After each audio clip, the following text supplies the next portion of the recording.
നമസ്കാരം. നമസ്കാരം. ഇന്ന് ചില ചോദ്യങ്ങളുമായിട്ടാണ് സോഫി എൻ്റെ ഫ്രണ്ടിലിരിക്കുന്നത്. ചോദിച്ചോ. ഞാനിവിടെ യൂട്യൂബിലൂടെ പലരുടെയും മെസ്സേജുകൾ കേട്ടപ്പോൾ അതിൽ മിക്കവരും പറയണത് ദുരാത്മാവ് എന്ന് പറഞ്ഞ ഒരു സംഭവം ഇല്ല എന്ന് പലരും പറയുന്നു. ചിലർ പറയണതാണ് അങ്ങനെ ഉണ്ടെന്ന്.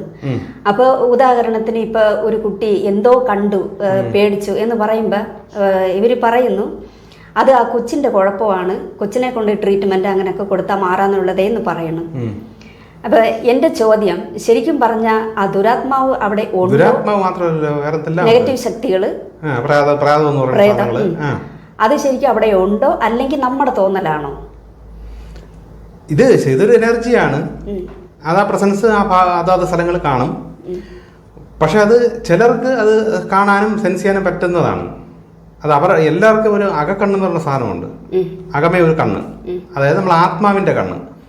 ഭൗതികമായിട്ടുള്ള ഈ കണ്ണിന് പുറമെ, ഭൗതികമായിട്ടുള്ള നമ്മുടെ മനസ്സിന് പുറമെ നമുക്കൊരു ഉപബോധ മനസ്സുണ്ട്. ആ ഉപബോധ മനസ്സിന് ഒരു കണ്ണുണ്ട്.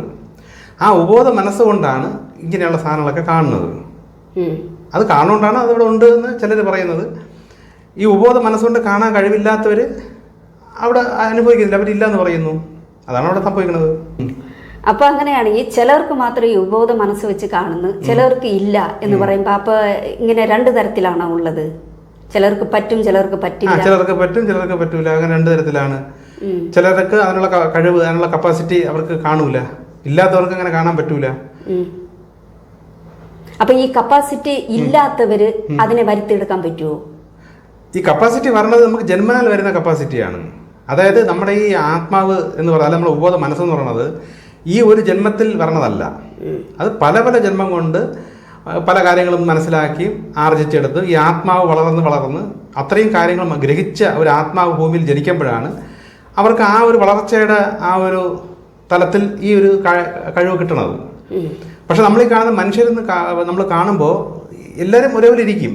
പക്ഷെ അവരുടെ ആത്മാക്കളൊന്നും ഒരേ റേഞ്ച് വലിപ്പമുള്ളവരല്ല. അപ്പോൾ ആത്മീയ വളർച്ച ഉള്ള അല്ലെങ്കിൽ ആത്മാവിന് വളർച്ച വന്ന ആത്മാക്കൾക്ക് ഇങ്ങനെയുള്ള കാര്യങ്ങൾ ഗ്രഹിക്കാനുള്ള ഇത് കിട്ടും. അത് അവർ കഴിഞ്ഞ ജന്മത്തിലെ ആർജിച്ച് അല്ലെങ്കിൽ അത്രയും വന്നവരാണ്. ഇപ്പോൾ ഈ ജന്മത്തിൽ കാണാൻ പറ്റാത്ത ഒരുപാട് ഇതിനെതിരെ തർക്കിക്കും. അങ്ങനെ ഇല്ല എന്നവർ തർക്കിക്കും. പക്ഷെ അവർ പല ജന്മങ്ങൾ കഴിയുമ്പോൾ അവരും കണ്ടിരിക്കും. അപ്പോഴേ അവർക്ക് അത് കാണത്തക്ക ലെവലുള്ളൊരു ജന്മം അവർക്ക് കിട്ടുകയുള്ളൂ. അവിടെ വളർന്ന് വരണ്ടേ. ഇപ്പോൾ ഒരു കൊച്ചു കുട്ടിയായിരിക്കുമ്പോൾ തന്നെ ജന്മനാൽ ശാസ്ത്രീയ സംഗീതം ഒന്നും പഠിക്കാതെ തന്നെ ജസ്റ്റ് ഒരു പൊടി ഒരു 2 വയസ്സ് 3 വയസ്സൊക്കെ ആകുമ്പോൾ തന്നെ പാട്ടൊക്കെ പാടി തുടങ്ങുന്നു. ഇത് എവിടെ നിന്ന് വരുന്നതെന്ന് വെച്ചാൽ മുൻ ജന്മങ്ങളിലൂടെ ആർജിച്ചെടുത്ത ആ വാസന വരുന്നതാണ്.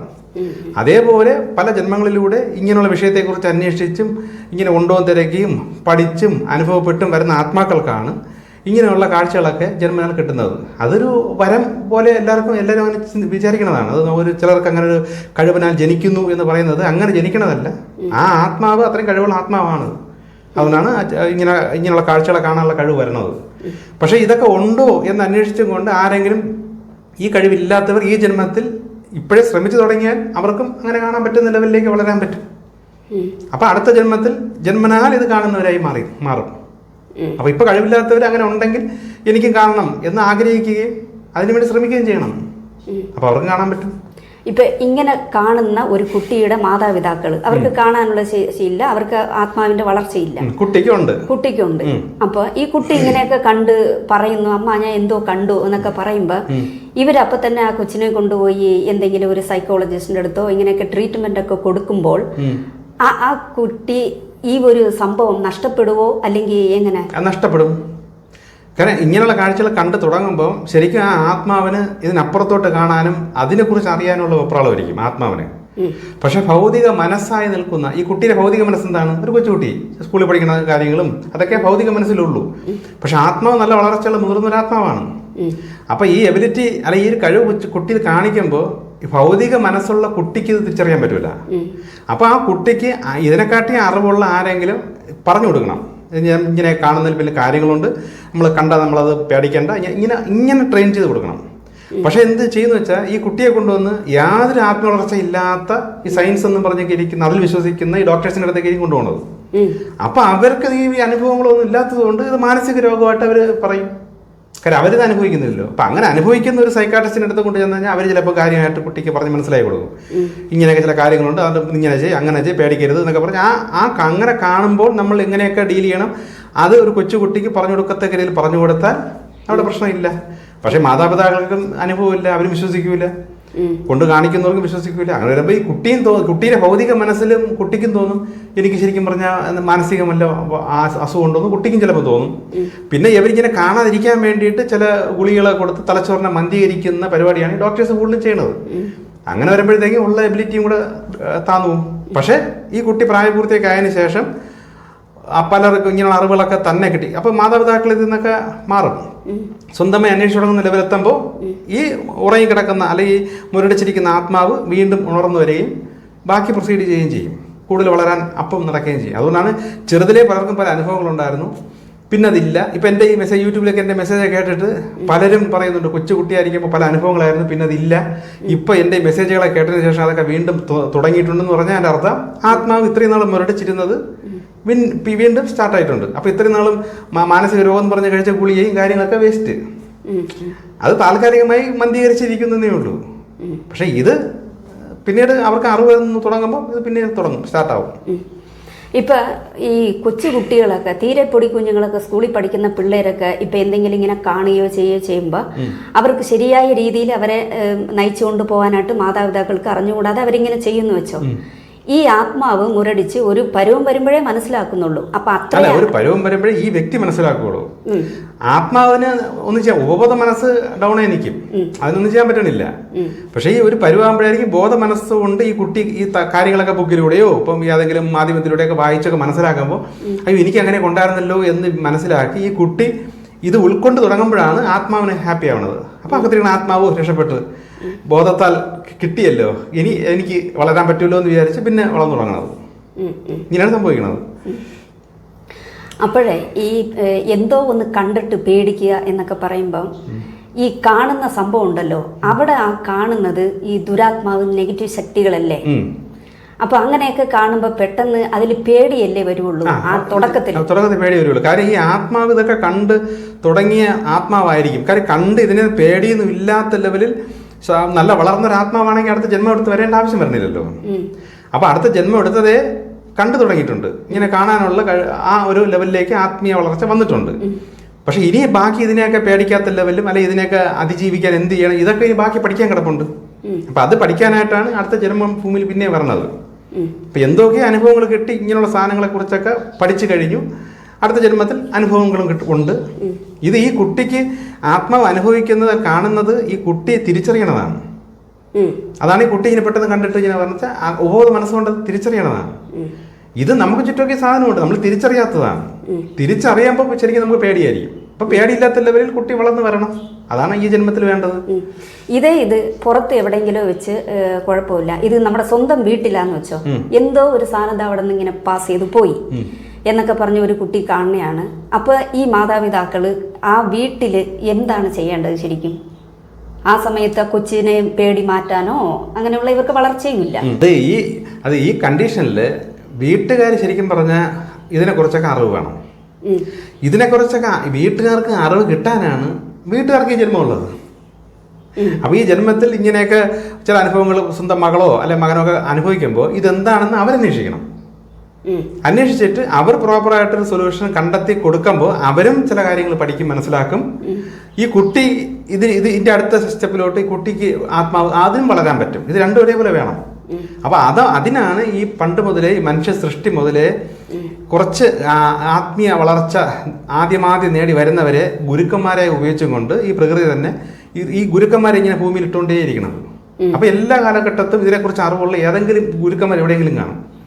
അവരെ കണ്ടെത്തി അവരിലൂടെ ഈ വിധ കാര്യങ്ങൾ പഠിക്കണം. പക്ഷേ പറ്റുന്ന വെച്ച് കഴിഞ്ഞാൽ ഈ ഗുരുവിലോട്ട് ഈ ആരും എത്തുന്നില്ല. അതായത് നമ്മളെ ആത്മാവിനെ വളരാൻ സമ്മതിക്കാത്ത കുറെ നെഗറ്റീവ് ശക്തികളുണ്ട്. ഇവര് സാഹചര്യങ്ങൾ ഒരിക്കലും നല്ലൊരു പ്രോപ്പർ ഗുരുവിന്റെ അടുത്തോട്ട് എത്തിക്കാൻ ഈ നെഗറ്റീവ് ശക്തികൾ സമ്മതിക്കൂല. അപ്പൊ അങ്ങനെ വരുമ്പോൾ വീട്ടുകാർക്ക് കറക്റ്റ് ഈ കുട്ടിയെ രക്ഷിക്കാനുള്ള വഴിയും കിട്ടൂല, വീട്ടുകാരും ബാക്കി പഠിക്കുന്നില്ല. അപ്പൊ വീണ്ടും അടുത്ത ജന്മമെടുത്ത് വരേണ്ടി വരും. ഇതാണ് സംഭവിച്ചുകൊണ്ടിരിക്കുന്നത്. ഇപ്പം പക്ഷെ അങ്ങനെയല്ല. ഇപ്പം ഈ മാധ്യമങ്ങളിലൂടെ ഫേസ്ബുക്ക്, യൂട്യൂബ്, അത് ചവറിൽ എല്ലാത്തിലൂടെ ഇങ്ങനെയുള്ള കാര്യങ്ങളൊക്കെ ഉള്ളതുകൊണ്ട് ഇപ്പം ശരിക്കും പറഞ്ഞാൽ ദൈവത്തിൻ്റെ ഒരു അവസാന കാലഘട്ടത്ത് ദൈവം ചെയ്യുന്ന ഒരു വലിയൊരു സംഗതിയാണ് എല്ലാവർക്കും ഈ അറിവുകൾ ഇങ്ങനെ ഫ്രീ ആയിട്ട് ഇങ്ങനെ എല്ലാ വഴികൂടെയും കൊടുത്തുകൊണ്ടിരിക്കുന്നത്. പണ്ട് അങ്ങനെ ഇല്ല. അപ്പം ഈ കാലഘട്ടത്ത് ഇനി ഒരു ഗുരുവിനെ കിട്ടിയില്ല, ഇതെന്താണെന്ന് അറിഞ്ഞൂടാന്ന് ഇനി ആർക്കും പറയാൻ പറ്റൂല. എല്ലാം പഠിക്കുന്നുണ്ട്, എല്ലാം മനസ്സിലാക്കുന്നുണ്ട്. അപ്പോൾ മനസ്സിലാക്കിയിട്ട് അന്വേഷിച്ച് കണ്ടെത്തി ഇങ്ങനെയുള്ള കുട്ടികളെ രക്ഷിക്കാനുള്ള വഴി മാതാപിതാക്കൾ കണ്ടെത്തണം. അതോടൊപ്പം ഇങ്ങനെയൊക്കെ ഉണ്ടെന്നുള്ള കാര്യം മനസ്സിലാക്കി മാതാപിതാക്കളും പഠിക്കണം. ഇതാണ് വേണ്ടത്.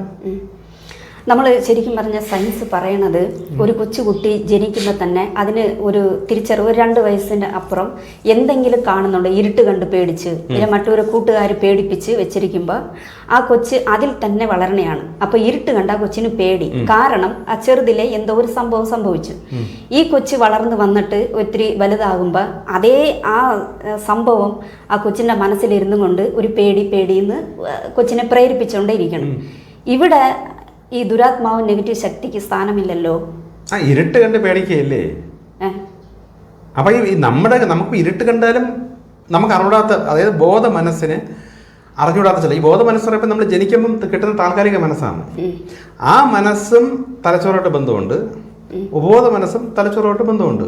ഇത് രണ്ടും തലച്ചോറിൽ സിഗ്നൽസ് കൊടുത്ത് അല്ലെങ്കിൽ ഇൻഫർമേഷൻ കൊടുത്തിട്ടാണ് നമ്മൾ ബാക്കി ആ തലച്ചോറിൽ നിന്നാണ് ബാക്കി എന്ത് വേണം എങ്ങനെയാണെന്നൊക്കെ വരുന്നത്. ഇതെല്ലാം തലച്ചോറ് എന്ന് പറയുന്ന ഒരു മെയിൻ സാധനത്തിലോട്ടാണ് ഇതെല്ലാം പോണത്. അപ്പം നമ്മൾക്ക് ഈ ബോധത്താൽ ഇതിനെക്കുറിച്ച് അറിഞ്ഞൂടാത്ത ഒരാൾ ഇപ്പം ഇങ്ങനെ ഒരു നെഗറ്റീവായിട്ടുള്ള ഒരു ശക്തി അല്ലെങ്കിൽ ഒരു പുക പോലെ അല്ലെങ്കിൽ എന്തൊരു രൂപം പോലെ കണ്ടാൽ ഇതും ഈ തലച്ചോറിൽ ഫീഡാവും. അപ്പം ഇത് എന്താണെന്ന് അറിയേണ്ടത് എന്തുണ്ടെങ്കിൽ കുട്ടി പേടിക്കും. അല്ലെങ്കിൽ നേരത്തെ കുട്ടിക്ക് ഇതിനെക്കുറിച്ചൊക്കെ അറിവുകൾ വേണം. ഇങ്ങനെയൊക്കെ ചില കാര്യങ്ങൾ കണ്ടാലും മക്കളെ പേടിക്കരുത് എന്നൊക്കെ നേരത്തെ പറഞ്ഞ് പഠിപ്പിച്ചൊക്കെ വെച്ചിരുന്നെങ്കിൽ ആ കുട്ടി പേടിക്കൂല. ഇപ്പം തന്നെ ഇപ്പോൾ ഒരു ശ്മശാനത്തിൽ ജോലി ചെയ്യുന്ന ഒരാൾ, അയാൾ രാവിലെ തൊട്ട് ശ്മശാനത്തിൽ ജോലി ചെയ്ത് അവിടുത്തെ കത്തിച്ചും അവിടുത്തെ അപശബ്ദങ്ങളും അതും ഇതൊക്കെ ശ്മശാനത്തിൽ കേൾക്കുമെന്നൊക്കെ പലരും പറയും, നിലവിളി കേൾക്കാറുണ്ടെന്നൊക്കെ പറഞ്ഞ് കേൾക്കാറുണ്ട്. അയാളുടെ മകളെ അല്ലെങ്കിൽ ഒരു മകനെ പ്രായം മുതൽ ഈ ശ്മശാനത്തിൽ കൊണ്ടുവന്ന് ഇയാളെ കൂടെ നടത്തി പഠിപ്പിച്ച പിന്നെ ഈ പൊടി കൊച്ച് ഇരുട്ട് കണ്ടാൽ പേടിക്കുമോ? അല്ലെങ്കിൽ എന്തെങ്കിലും അപശബ്ദം കേട്ടാൽ പേടിക്കുമോ? കാരണം ഈ ബോധ മനസ്സിലൂടെ ഇങ്ങനെയുള്ള ചില കാര്യത്തെക്കുറിച്ച് കുട്ടിക്ക് ബോധമുണ്ട്. അപ്പൊ ഈ തലച്ചോറിലെ ഫീഡാണ്. അപ്പൊ ഇനി ശരിക്കുള്ള പിശാച് ഒന്ന് ഫ്രണ്ടിൽ ചിരിച്ചാലും കൊച്ചിന് പേടിയൊന്നും വരില്ല. കാരണം കൊച്ചിനെ ട്രെയിൻഡാക്കി പിടികിട്ടിയില്ലേ? അതേപോലെ ട്രെയിൻഡ് അല്ലാത്തതുകൊണ്ട് ഈ അറിവില്ലാത്ത മേഖലയിൽ എന്ത് ഇങ്ങനെയൊക്കെ വന്നാലും അതൊരു കുട്ടിക്ക് പേടി തന്നെയായിരിക്കും. അതിപ്പോൾ ശരിക്കുള്ള ഇരുട്ടാണെങ്കിലും ഒന്നും കാണുന്നില്ലല്ലോ. അപ്പോൾ കണ്ണടച്ചിട്ട് നടക്കാൻ പറഞ്ഞാൽ ചിലപ്പോൾ കുട്ടി നടക്കൂല. കണ്ണടച്ചിട്ട് മക്കളെ ഒരിടത്തും തട്ടാതെ നടന്നു നോക്കുന്ന പറയുമ്പോൾ കുട്ടി ചിലപ്പോൾ നടക്കൂല. കാര്യം കാണാതെ ഒന്നും ചെയ്യാൻ പറ്റൂല എന്നൊരു സാധനം അടിസ്ഥാനമായിട്ട് കുട്ടിക്ക് തന്നെ അറിയാം. അപ്പൊ അങ്ങനെ കാണാതെ ഇരിക്കുന്ന സ്ഥലം എന്ന് പറയുമ്പോഴത്തേക്ക് ഒന്നും നമുക്ക് ചെയ്യാൻ പറ്റാത്ത ഒരു മേഖല എന്ന് പറയുന്നതാണ് ഇരുട്ട്.